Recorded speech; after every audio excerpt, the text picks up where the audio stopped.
Biafra na meheranyi onuzo ke Biafra meheranyi onuzo ke Biafra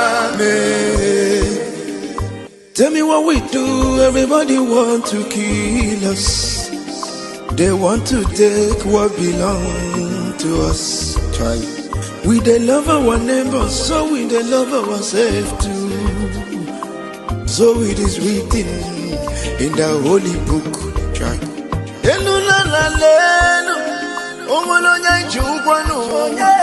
You find a channel, na meranyi biko kodo onyolu welu mono aya na meranyi onyolu welu mono onyo chai chukwu kikele anyị na bogi bia nyela time is now. We want to go. Remember your promises. Oh, na me onuzo ke Biafra. Merani onuzo ke Biafra. Na merani onuzo ke Biafra. Merani onuzo ke Biafra. Ndi romara anyị gburugburu anachi wepụ ndụ anyị n'ike shata they are holding our lead Mazina Bika now is Prime Minister Mazin Simon we shall rise and defend our land the land of rising sun is our hope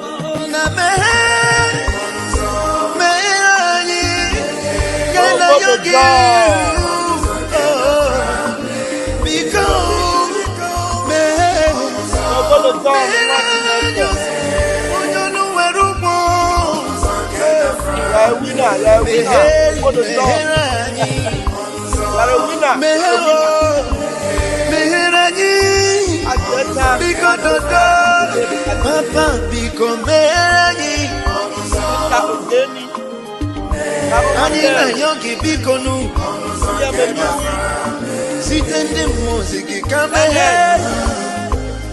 iwele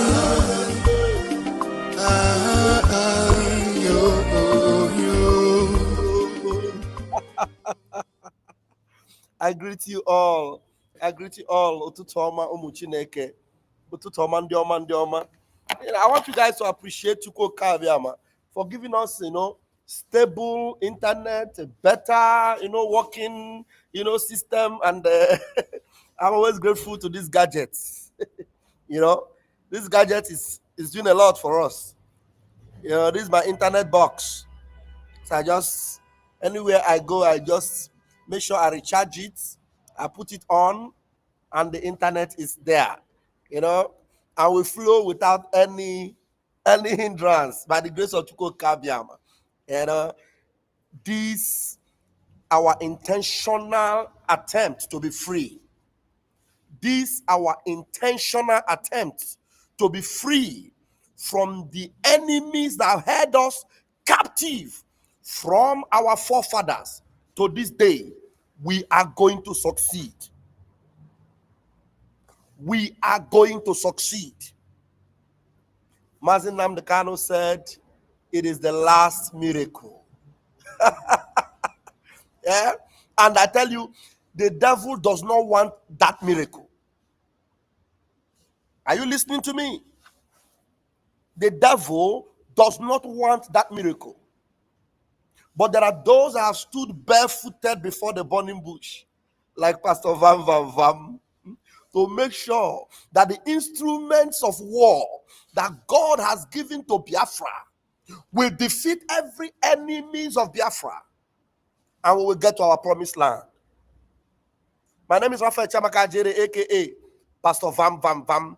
I am Deputy Minister of Communications, Media, Biafra Republic Government in exile, and also the de facto in the homeland.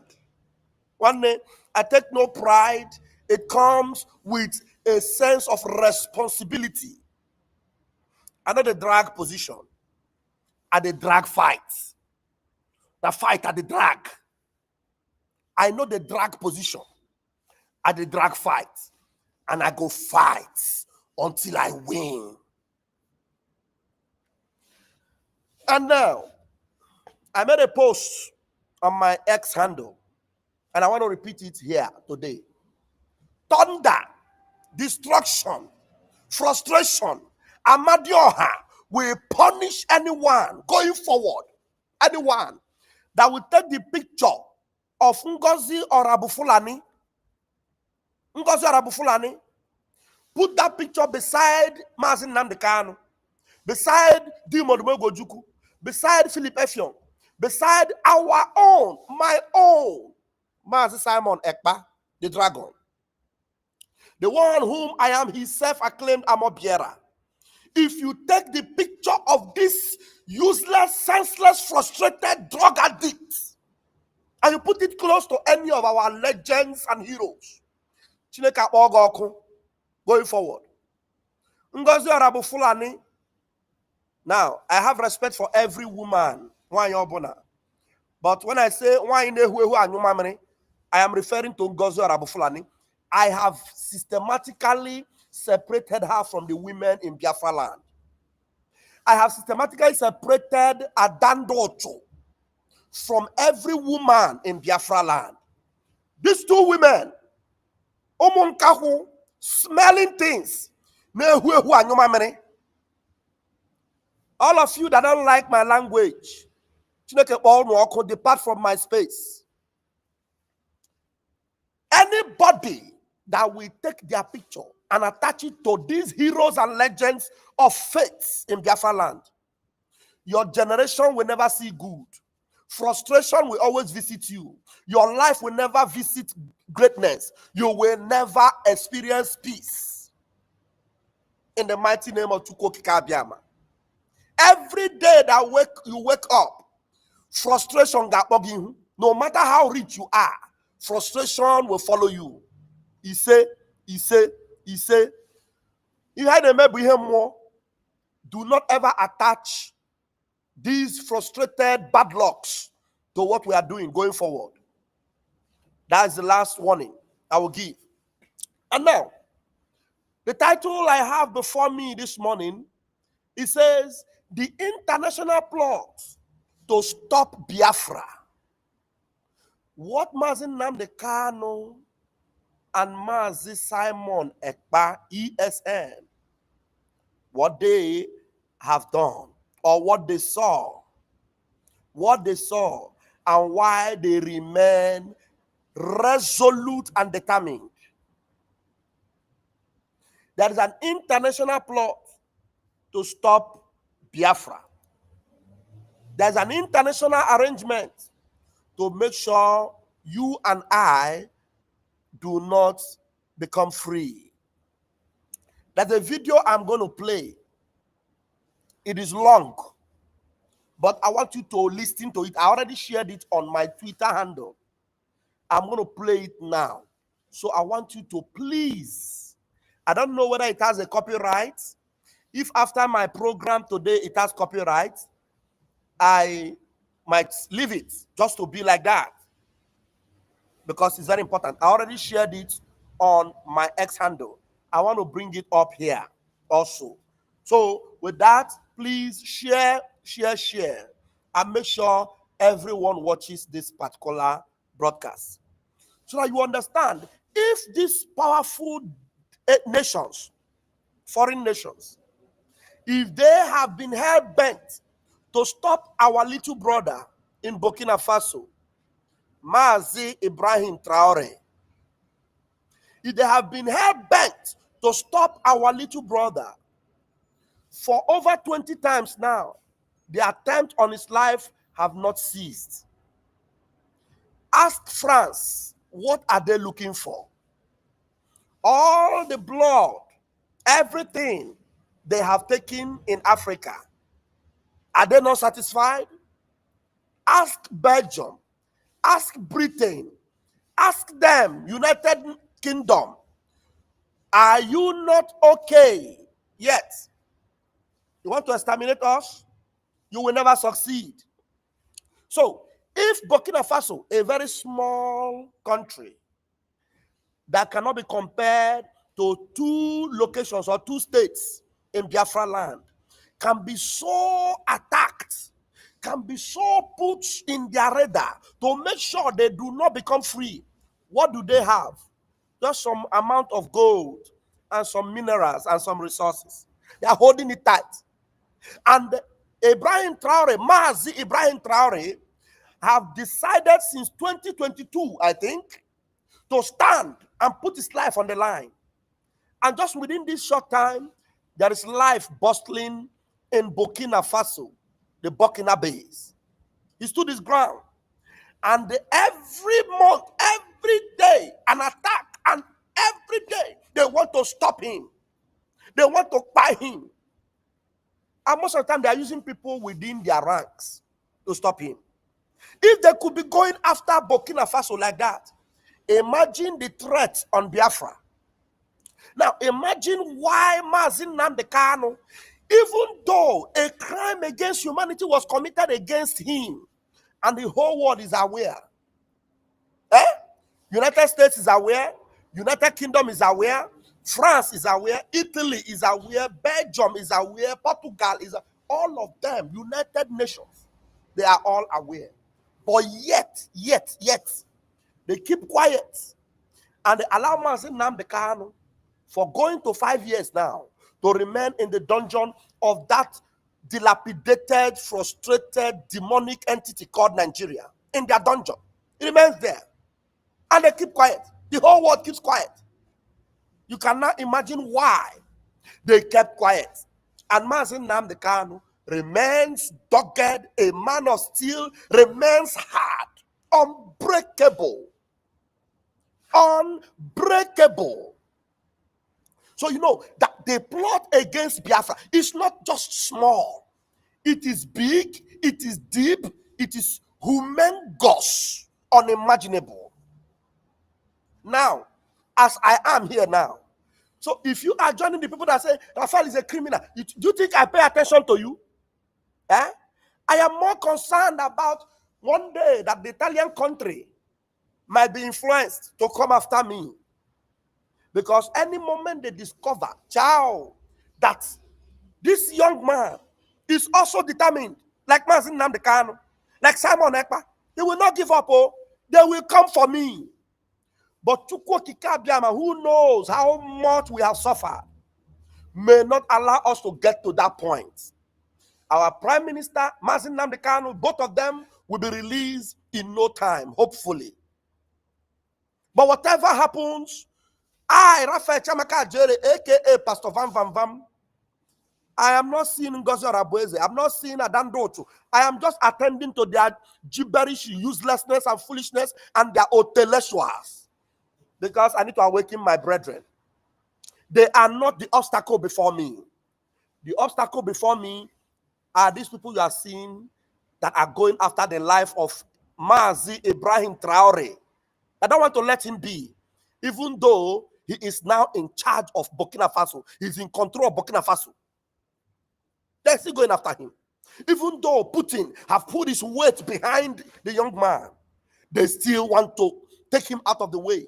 What are they looking for? If they can be going after him like that, with the little resources they have, do you know that the resources in Biafra land, the resources in just Ehamufu alone, or the resources in the old Imo State alone, if you compare it with what they have in Burkina Faso, it is like Imo State, the old Imo State, have 85%, and Burkina Faso have 15%.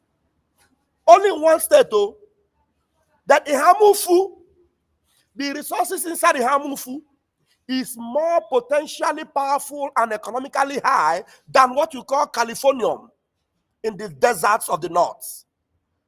Hence, they will collaborate and make sure they do not allow Mazin Nnamdi Kanu to come out. Hence, they will put pressure on Finland and they will pay Ngozi Orabofulani, Chineke ga-akpọ to continue to distract us. But we are resolute. That is why Mazi Nnamdi Kanu said, the miracle of Biafra is going to be the last miracle. Yes, yes.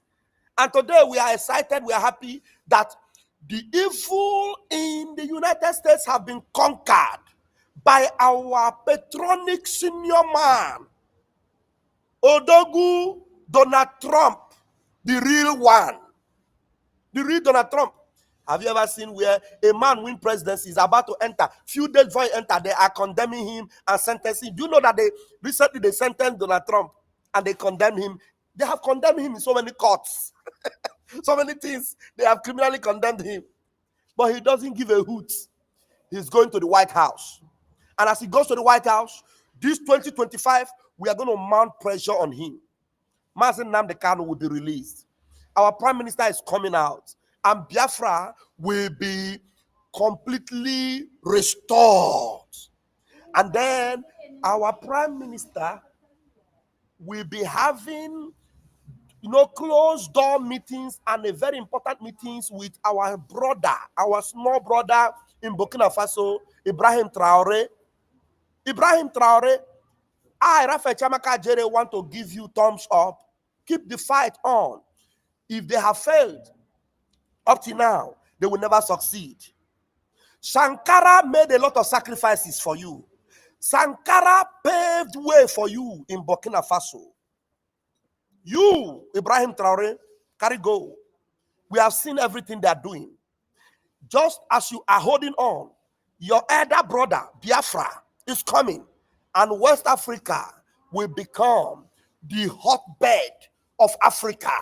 And all these European hungry countries, including France, I'm telling you, these are all hungry countries looking for food in Africa. I call them scavengers. Scavengers, they are. France, Britain, all of them, scavengers, scavenging in Africa and calling us poor countries. Chineke ga-akpọ one after the other. So Ngozi Orabueze is not our problem. So what we are doing about Ngozi is that we are putting her in our pocket every time and telling her that now, and I may wear osisi dupo yiche so that onanyu onagbo Chineke akpọ ya ọkụ. I am vam vam vam. I am going to bring that video for you now. You will watch and then you will understand the enemies of Biafra. When you see what they are talking about Traore, then you will begin to put one and two together. Why? Who are the people behind Mazin Nnamdi Kanu? What actually happened to Finland? With everything we did to support, to promote Finland, yet they are doing what they are doing to our prime minister. What is there? We are conquering them, we are breaking all the barriers. But you need to understand that before that miracle will happen, you understand the wilderness we pass through. And then when we are telling our stories, then you will be able to know what the Lord has done. I am Vam Vam Vam. So let me bring that video for you right now.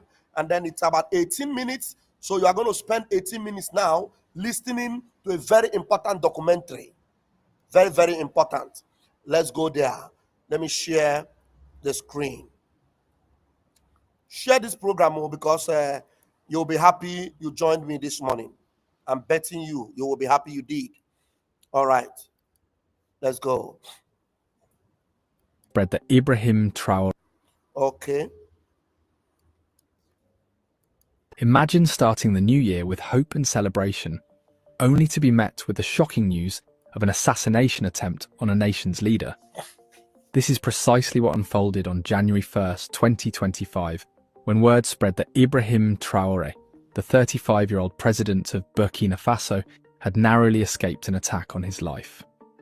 The world watched in disbelief as it became clear that Burkina Faso's future was hanging by a thread, turning into a dangerous struggle for survival. This wasn't just another coup attempt. It was a fierce and violent response to a leader who dared challenge the global powers that had long held sway over the region. Traoré had openly defied Western influence, promoting a bold vision of African independence that sent ripples through the international community, unsettling those who benefited from maintaining the status quo. But why target Traoré? Who would gain from plunging Burkina Faso into chaos? To get a clearer picture, we must first understand who Ibrahim Traoré is and what he stands for.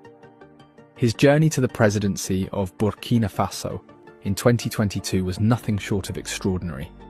In a nation grappling with severe poverty, insurgencies, and political instability, Traoré rose as a military captain, with a genuine passion for change. Unlike many leaders whose paths are paved by wealth or powerful connections, Traoré's rise was fueled by his deep empathy for the struggles of his people. At just 35 years old, he became one of the youngest leaders on the African continent, capturing the hearts of a population weary of corruption and foreign control. His message of self-reliance and national sovereignty struck a chord with the people, offering a beacon of hope in dark times. Burkina Faso's recent history had been marred by violence and distrust, with many citizens feeling that He had a message of what? Self-reliance. This is what they do not ever want to see, that we are self-reliant. We are now relying on ourselves. We do not need their cars. We do not need their money. We do not need their electricity. We do not need anything from them. We do not need their aid. We are self-reliant. They did not want it. But this is actually the button Traoré was pressing, and they didn't like it. This is the button Mazinam they kind of have been pressing, and they said, Biafra will wake up now. They refused. They supported everything to kidnap him from Kenya. And up to today, they are keeping quiet. United Nations say, release him. Everybody is keeping quiet. Even the USA kept quiet up to then. But now we have our daddy. Our daddy is coming to power today. Today, there's the breaking of a new dawn. The breaking of a new day. The end of the siege is over. that their government was little more than a puppet of foreign powers, especially France, which had maintained a significant presence since the colonial era. Traoré's defiance of this legacy made him a symbol of resistance and a target for those who wished to. When Ibrahim Traoré rose to power, he carried a message that resonated deeply. Burkina Faso needed to carve out its destiny, free from the lingering shadows of colonial rule.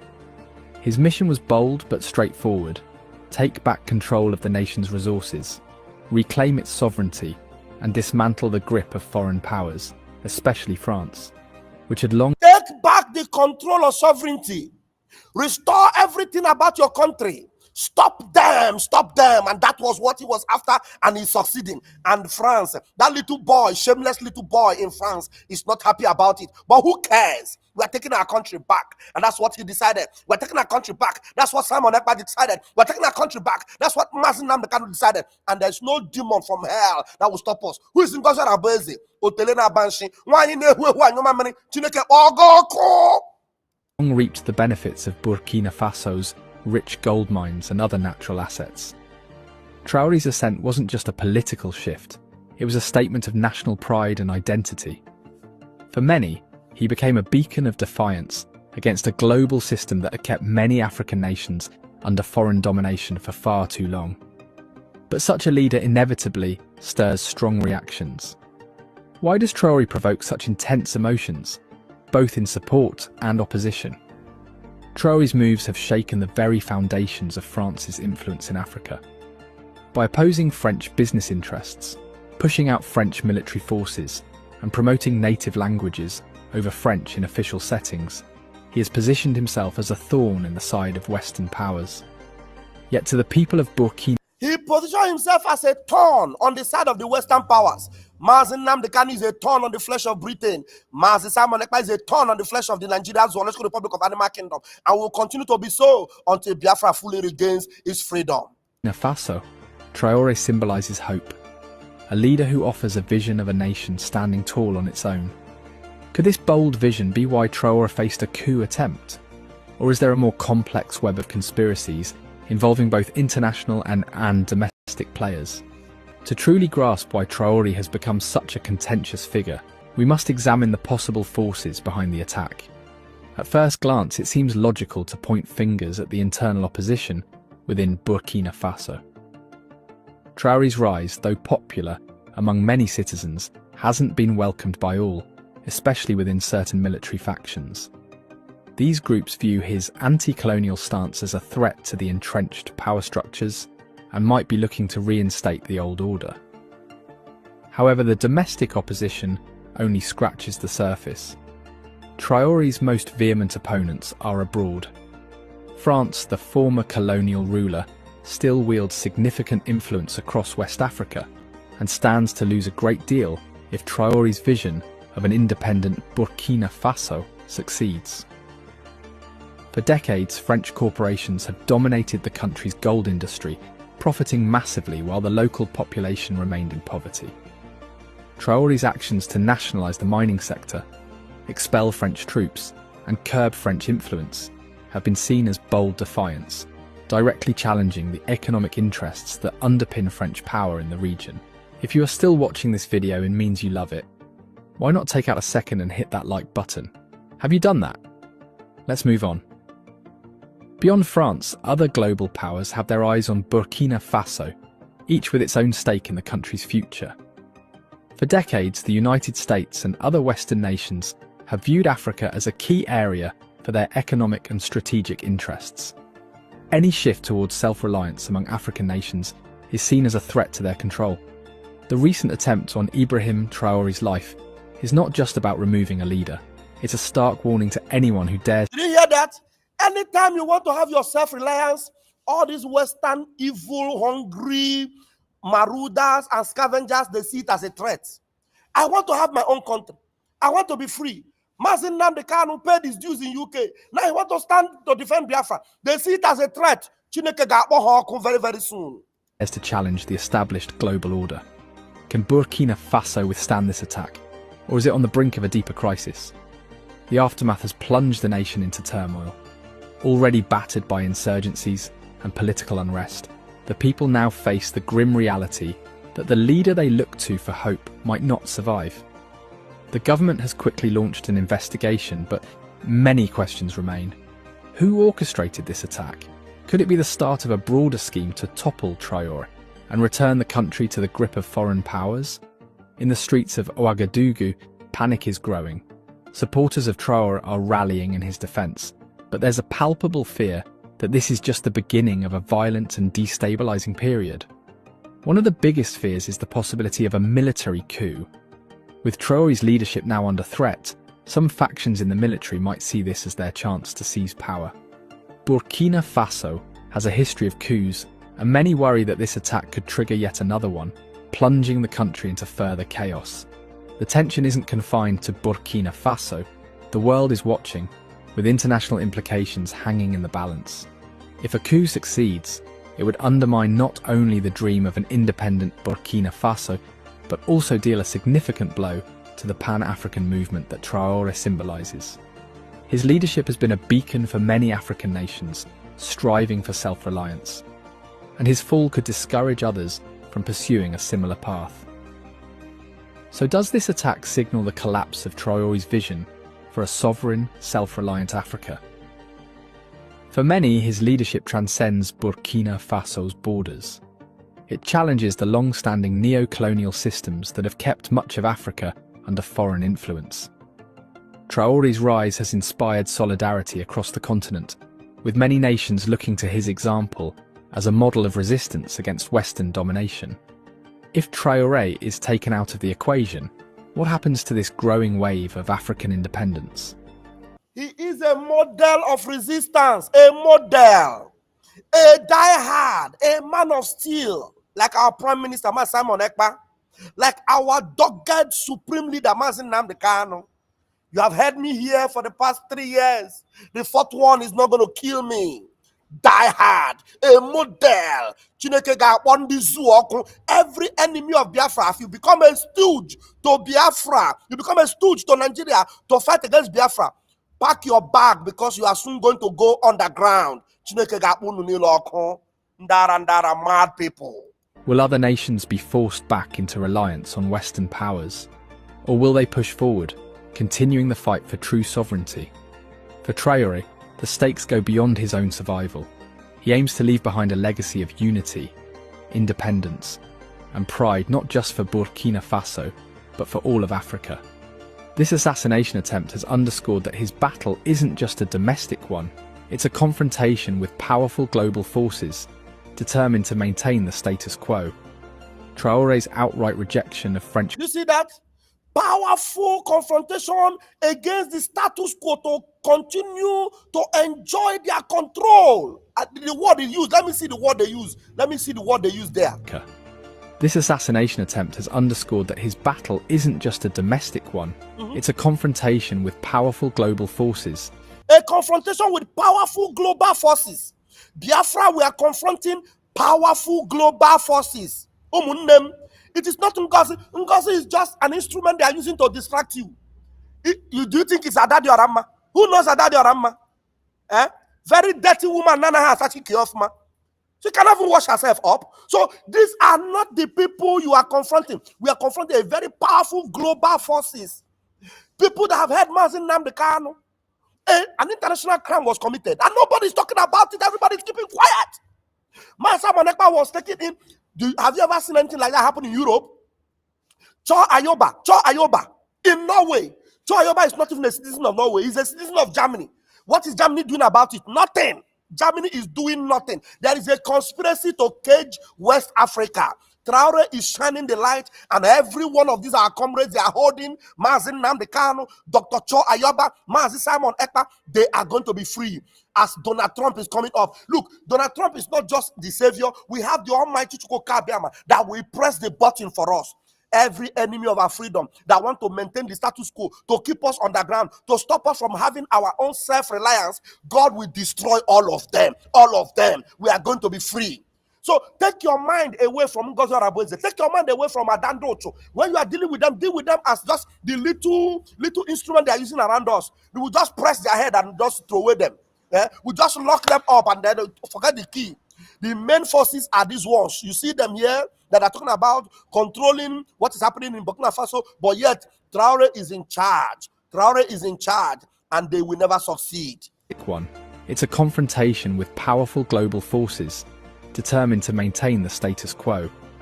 Traoré's outright rejection of French control, his focus on homegrown development, and his drive to create a self-reliant economy have turned him into a target not only for opposition within Burkina Faso, but also for Western nations that have long depended on Africa's wealth to sustain their economies. This attempted coup is a harsh reminder of the price that... Did you hear that? This West, they have been long time depending on African wealth for their own sustainability. So they are depending on us for them to be sustained, and they are allowing our people to perish in the Mediterranean Sea, and they come and they give you document, they give you paper. You are happy you come to Europe. We are going home. We are going home. Very soon. We are going home. That comes with striving for independence in today's interconnected world. But let's pause and consider, what if Traoré is ousted? What legacy would he leave behind that would resonate across Africa? To answer this, imagine a city not built with foreign aid, or as a showpiece for international investors, but as a monument to the fight for autonomy. This is the dream that Traoré has brought to life through his visionary project, the Renaissance City. Far from just another urban development, the Renaissance City is a bold statement about Burkina Faso's future. It directly challenges the long history of foreign exploitation. For years, African nations have been told that their progress depends on Western involvement. Traoré is about building a Renaissance city, a modern city that will be more beautiful than anything you will see in Chicago, in New York, in California, in Paris, in anywhere in the world. A Renaissance city. He is building it just like you see the model that Simon Ekpa is bringing out. Those things is giving them shock waves. You see, when we brought out our model of what Ebube will look like, our capital city, it's giving them shock waves. You know, Ngozi came to water it down, to tell you that hey, we are not a nation. Ngozi, you see what we do to you. anyị ga-eke ga-agbụ debe gị n'etiti ebube ụmụazị pụta ha bụọ gị asụ n'ikpu ụmụazị pụta ha ruo igosi n'ikpu Chineke akpọ gị ọkụ. You want to water down the quality that Prime Minister brought to us. You have seen everything. I got buggy. Nelly offer is small. We will naked you. Colonial powers have dominated African economies, perpetuating the belief that without foreign capital and expertise, Africa cannot thrive. Traoré's Renaissance city flips this narrative on its head. It's not just about infrastructure, it's a symbol of Burkina Faso's determination to succeed on its terms. The city is being built using local resources, with a strong emphasis on innovation and sustainability. Traoré has been clear, this project will not rely on Western funding or companies. Instead, it's meant to showcase that African countries can achieve greatness independently. This project signifies a seismic shift in how development in Africa is perceived. No longer will Africa's growth be judged by how well it aligns with Western goals. Traoré is showing that Africa's future lies in its creativity and resilience. The Renaissance city embodies the idea that African cities can and will be shaped by Africans, for Africans. The impact of Traoré's vision reaches beyond Burkina Faso's borders. Across the continent, countries that have long depended on Western aid, investments, and military support are beginning to rethink their reliance on these external forces. Traoré's bold stance has sparked a wave of resistance, and the world is closely observing how far this movement can spread. Nations like Mali, Niger and others in West Africa are taking notes as Burkina Faso moves to reclaim its resources and expel French military presence. In a region where French influence has loomed large for decades, Traoré's leadership sends a powerful message. Africa doesn't need to ask for a place at the table. It's time to demand the respect and independence that should have been granted long ago. This movement, however, comes with significant risks. We have always been begging for a place in the table. Now Traoré is telling them that Africa no longer beg for a place on the table. You know, they will now come and call us, Beacon, please, come now, we need help from you. They will look for help from us, and then we will decide whether we'll give them or not. Well done, Traoré, well done. Well done, Mazin Namdekano, well done. Well done, our Prime Minister Simon Ekpa, well done, well done. Western powers led by France have already started pushing back through various means: economic sanctions, diplomatic isolation, and covert actions aimed at disrupting Burkina Faso's progress. The recent attempt on Ibrahim Traoré's life is just one example of how far these forces are willing to go to maintain their grip on Africa. Despite these dangers, Traoré remains steadfast. He knows that his survival isn't just about his leadership, it's about securing the future of Burkina Faso and fueling the broader push for African independence. Each threat and assassination attempt only hardens his determination to continue with his ambitious vision. Under Traoré's leadership, Burkina Faso's fight isn't just for its sovereignty, it's part of a larger struggle for African nations to assert their independence and shape their futures. Traoré stands as a beacon of hope, demonstrating that Africa can chart its path without the need for Western interference. His unwavering stance inspires other nations to believe that their journey toward autonomy is possible. A core element of Traoré's leadership is his dedication to Pan-Africanism, a movement advocating for the unity and solidarity of African nations. For Traoré, Pan-Africanism isn't merely a political stance, it's the bedrock of his strategy for Africa's future. Historically, Africa has been divided by colonial borders, with each nation fighting its battles in isolation. But Traoré envisions a united Africa, one free from Western dominance, capable of forging its destiny. This idea of a cohesive Africa is resonating across the continent. Nations like Mali, Guinea and Niger, which have also experienced political upheaval, are beginning to see Burkina Faso as a model of what could be achieved if African countries band together in their pursuit of independence. Traoré's leadership has become a rallying cry for those who believe that Africa's fate should lie in the hands of its people, not in those of former colonial rulers. Yet the question lingers: can Ibrahim Traoré withstand the mounting threats against him, or will he become another martyr in the ongoing battle for African sovereignty? His unyielding dedication to his vision has made him a marked man. The repeated attempts on his life are a chilling reminder of the constant danger he faces. These aren't random acts, they are calculated moves by his adversaries to silence him and derail Burkina Faso's quest for independence. That Traoré has survived 18 assassination attempts speaks volumes about his enemy's determination, but also highlights his resilience and resolve. Each failed attempt only reinforces his commitment to his cause. Traoré isn't merely fighting for his survival, he's battling for Burkina Faso, for Africa, and for the dream of a continent freed from the exploitation and control of Western powers. In a world where leaders often yield to external pressures, Ibrahim Traoré stands as a defiant symbol of hope for countless Africans longing for liberation from centuries of subjugation. His refusal to bow has made him a beacon of resistance, but it comes with a heavy price.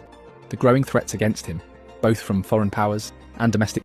His refusal to bow has made him what? A beacon. His refusal to bow have made him a beacon. Yeah. Mazi Traoré, Mazi Nnamdi Kanu, refusal to bow. Mazi Simon Ekpa, refusal to bow. The idiotic Otelenshin who wants us to bow, we are going to make sure that Eba Hussein Mamre, Oga bow, Tinishie Dia, Noreba, and one Mamre and one Shin, Ria, Chineka Boyokun, Ngozora Bufulani. Forces underscore the high stakes of his defiance. Yet Traoré is resolute, fully aware of the risks, but determined to pay the ultimate price if necessary. For him, the fight for Burkina Faso's sovereignty transcends personal survival. It's about the broader struggle for African independence. This isn't merely an attack on Traoré as an individual. The assassination attempt reveals deeper stakes. This is a battle for the survival of a movement seeking to dismantle a system that has long kept African nations reliant on the West. For decades, Africa has been exploited, its resources siphoned off to fuel foreign economies. Trade deals have often skewed in favour of Western corporations, and military interventions have ensured continued control. Traoré's leadership challenges this status quo. His vision for an independent Burkina Faso, free from the shadows of colonial influence, embodies a larger wave of change sweeping across the continent. Countries like Mali, Niger and Guinea are already following Burkina Faso's lead, expelling foreign troops and rethinking their ties with Western powers. The question now isn't whether African countries can reclaim their independence. It's about how far this movement can go and how fiercely it will be opposed by those benefiting from Africa's subjugation. The attempt on Traoré's life is not just about silencing one man. It's a calculated strike against the rising Pan-African movement that threatens the established global order. If Traoré is ousted, it will signal that neo-colonial forces are prepared to go to extreme lengths to maintain their grip. But if he endures, it will send an undeniable message across Africa. The fight for true independence is not only possible, but within reach. Despite the mounting dangers, Traoré's leadership has become a symbol of more than just Burkina Faso's survival. It represents a broader fight for Africa's destiny.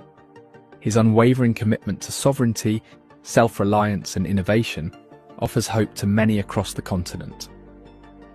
As Burkina Faso navigates the perilous waters of foreign interference and internal dissent, Traoré's legacy is being shaped by resistance and resilience. His vision is not just bold, it's revolutionary, challenging the very foundations of global economic and political systems. Traoré isn't fighting merely to hold on to power, he's battling to carve out a new future for Burkina Faso and Africa at large. Initiatives like the Renaissance City, his rejection of foreign dominance, and his focus on local development all point to a future where Africa stands tall, unshackled from Western dependence. However, the path ahead is perilous. The mounting threats against Traoré's life are a stark reminder of the formidable opposition he faces. Yet his resolve remains unbroken. Traoré's battle is not just for his survival, it's for Africa's future. Whether he survives this latest assault will shape the destiny of Burkina Faso and the entire continent. So what should Burkina Faso do next? Should they seek revenge if they already know who is behind these attacks? What are your thoughts on how they should navigate this critical juncture? Wow. Traoré's effort and what he's doing is not just to keep himself in power, but to pave way for the future of Burkina Faso. Wow. I have only 5 minutes, no, even 3 minutes to go. I know I put the link, so I'm going to give you 1 minute or 1.5 minutes the Biafran oracle to say one or two things. This particular video, we're going to revisit it again and analyze it one after the other. But it's a very deep and a very powerful one. Please take the microphone and say something before our closing. Yeah, good morning, Morning. Bam Bam Bam. Just in one single statement, my heart is broken. What is this? What is this? The problem is this. The thing now is that they are not coming with their own fellow brothers to do this. They're still using Africans. They're still using Africans. That's where it's most painful. Most painful. They're still using Africans to keep Africans down. Bam, bam, bam. Thank you. Let's keep it there. Yeah, we're going to keep Thank it you. real. You know, we're going to keep it real because this is a fight that Mazin Nnamdi Kanu saw, and he was determined to fight it to the last. This is a fight our prime minister saw, and he was determined to fight it to the last. He never saw Finland capitalizing or capitulating to their pressure, but you can see it already. But even though they did capitulate, they are not going to submerge. They are going to go to get to an extent and allow our prime minister go. You see, they know how desperate and how wicked the black man's heart is. They know. That's why they are using some few ones among you, like they are doing in Burkina Faso. But Traore, the finger of God is keeping him. Some few people around him are making sure that those attempts, they never succeed. 18 times they have attempted to take him out. Brutally to take him out. But he succeeded. And whenever he comes out, you see him with Gallant, you see him. He's fighting for the future of Pan-Africa. And let me tell you, that is a real fight. A real fight. And that's a fight that must win. Because when Mazin Nnamdi Kanu tell you that Biafra is going to be a miracle, that's what you're seeing there. Everything attempt to stop us will fail. And Biafra will emerge against all odds. Read my lips. Biafra will emerge against all odds. So some of you will come here and you just say, you are a criminal, you are a madman. You think I pay attention to you? Look at where my mind is. Where my mind is this video I'm showing you. Not some idiots like you that they give 5,000 naira. You come on my comment section and say, you are a madman, you are fighting a woman.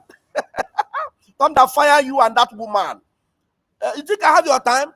Yeah, some of them will say, only 13 people are watching you. 13 people, Chan. Up to 13 people watching me. Some will say, only 20 people watching. 20 people. So I have 20 people watching me. Then I'm good. Some will say, how many people are watching you? The only number I need is 1, 2, 3. 3 people that will be able to stand with me gallantly and be able to defend the cause I'm defending. Only 3 is enough. 3 people. Then you come and say, 13 people are watching you. 13. More than 12. Jesus had only 12. Then I have 13. I have more than enough number. Believe me. You think I am bothered by all of you?